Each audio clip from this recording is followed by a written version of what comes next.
$1.2 trillion in a single quarter, Maya. The analysts are officially calling it a reawakening of animal spirits. I am banishing that phrase from this podcast. Animal spirits is just Wall Street translation for executives catching massive FOMO.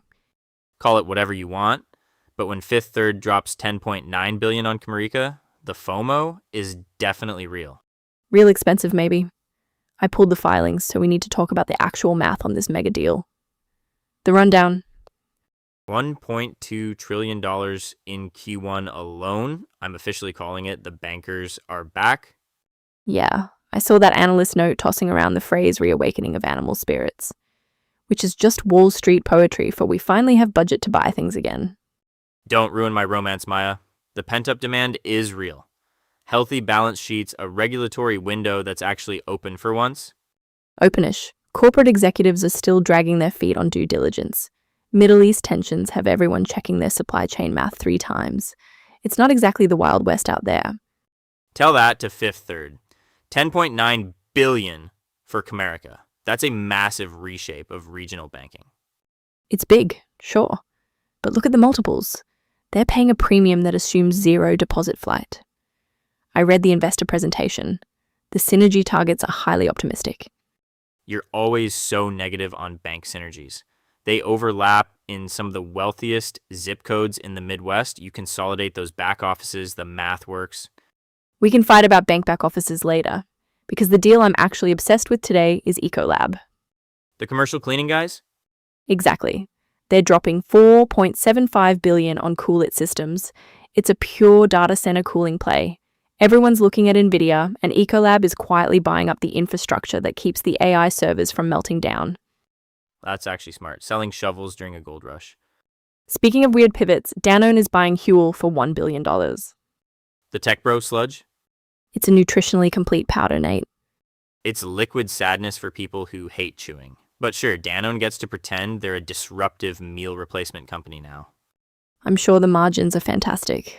What else are you hearing on the Whisper Network? Estee Lauder and Puig are deep in talks, mostly stock. Oh, and Uber might be buying Blacklane because regular Uber Black isn't fancy enough, apparently. I actually want to see the financials on Blacklane. But before we prep for tomorrow's expiration on the Gilead tender offer, we need to talk about those Fifth Third synergy targets. Oh, we're definitely tearing apart that pitch deck. The big one. $1.2 trillion in a single quarter. I read that number this morning and actually spilled coffee on my keyboard. You spill coffee on your keyboard twice a week, Nate. But yes, the volume is staggering. The analysts are calling it a reawakening of animal spirits, which is my absolute favorite piece of banker poetry. It just means everyone got tired of sitting on their hands, looked at their healthy balance sheets, and decided to go shopping. Or they looked at their balance sheets and realized organic growth is completely dead. But sure, call it animal spirits.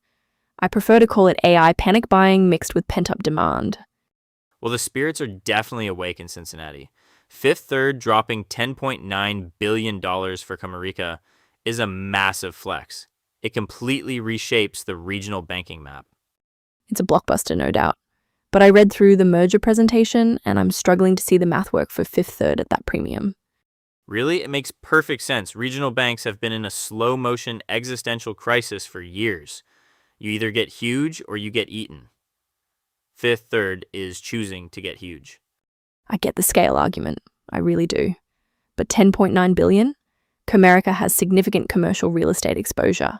Have you looked at the footnotes on their loan loss reserves? Because I did, and it's not exactly a comforting read. Oh, come on. Fifth Third priced that in. They have an entire army of associates who haven't slept since Tuesday doing due diligence on those exact loans. I doubt it. We are seeing geopolitical uncertainty extend due diligence timelines across the entire market right now. Executives are terrified of catching a falling knife. You really think Fifth Third perfectly modeled Comerica's commercial exposure in just a few weeks? I think they just desperately wanted market share in Texas and California, and overpaid to get it. Spoken like a true skeptic. But look at the map, Maya. Comerica gives them the Sun Belt. You can't build that kind of footprint organically. It would take 2 decades. So you buy a bank with a bloated cost structure instead? Yes, because you can cut those costs. That's literally page 1 of the M&A playbook. Synergies. You fire the overlapping middle management, close redundant branches, migrate the IT systems, and boom, accretive to earnings in year 2. Spoken like a guy who used to make the pitch decks. Guilty as charged. I probably used that exact slide format a dozen times, but I'm right. This makes Fifth Third a legitimate super regional powerhouse. The real winners are Comerica shareholders cashing out at the top. And the losers are Fifth Third shareholders if the integration turns into a tech nightmare, which, historically speaking, bank migrations almost always do. I will bet you a very expensive lunch they miss their synergy targets by year 2. Deal. I like Fifth Third's management team here, but traditional banking isn't the only sector throwing money around. You want to talk about expensive? Wait until you see what Ecolab is paying to cool down data centers. Voices. I'm so glad somebody finally put it in a client note. Animal spirits. You just love that phrase. It's a classic for a reason. Look at the tape. $1.2 trillion in Q1 M&A. Pent-up demand, healthy balance sheets, regulators actually letting things pass. The spirits are awake, Maya. They've had their espresso. Oh, please. Animal spirits is just banker speak for we have too much cash and FOMO. FOMO is a very powerful animal spirit. But read the second half of that exact same analyst report. They're literally warning that Middle East geopolitical uncertainty is dragging out deal timelines. Executives are deepening due diligence. That's the exact opposite of animal spirits. That's a scared turtle. A scared turtle doesn't try to merge Estee Lauder and Puig. Wait, is that actually moving forward? Deep in talks for a massive, predominantly stock-based merger. That's the whisper. You don't staple together two giant beauty empires if you're hiding in your shell. You also don't see Uber circling Black Lane to buy a literal fleet of luxury chauffeurs. Uber buying Black Lane? Okay, I'll give you that one.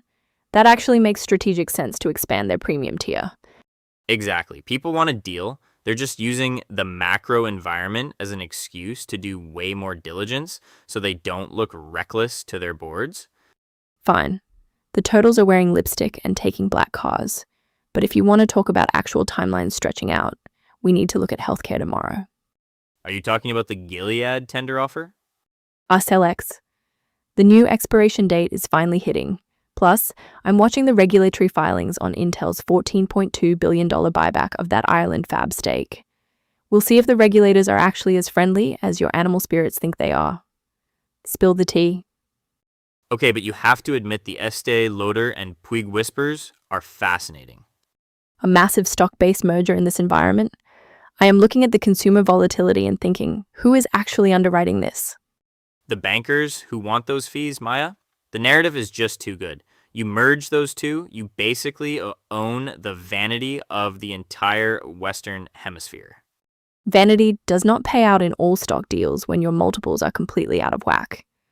Also, did you see the analyst notes this morning? Someone actually used the phrase reawakening of animal spirits. I saw that. Pent-up demand, healthy balance sheets, animal spirits, I love it. Honestly, it sounds like a terrible mid-tier cologne Puig would sell. It sounds like an excuse to ignore obvious risks. Executives are quietly extending their due diligence timelines because of Middle East geopolitical uncertainty. But sure, let us just blame animal spirits for a beauty mega merger. You are so cynical today. Fine, you hate the beauty rumors. What about the mobility side? Uber gearing up to buy Black Lane. Oh, do not even get me started on that one. It makes perfect sense. Uber wants premium offerings. Black Lane is luxury chauffeurs. It is the ultimate upsell. Nate, it is a glorified black car service. Uber spent a decade trying to convince regulators they were a pure software platform, not a taxi company. Now they want to buy a literal fleet of chauffeurs?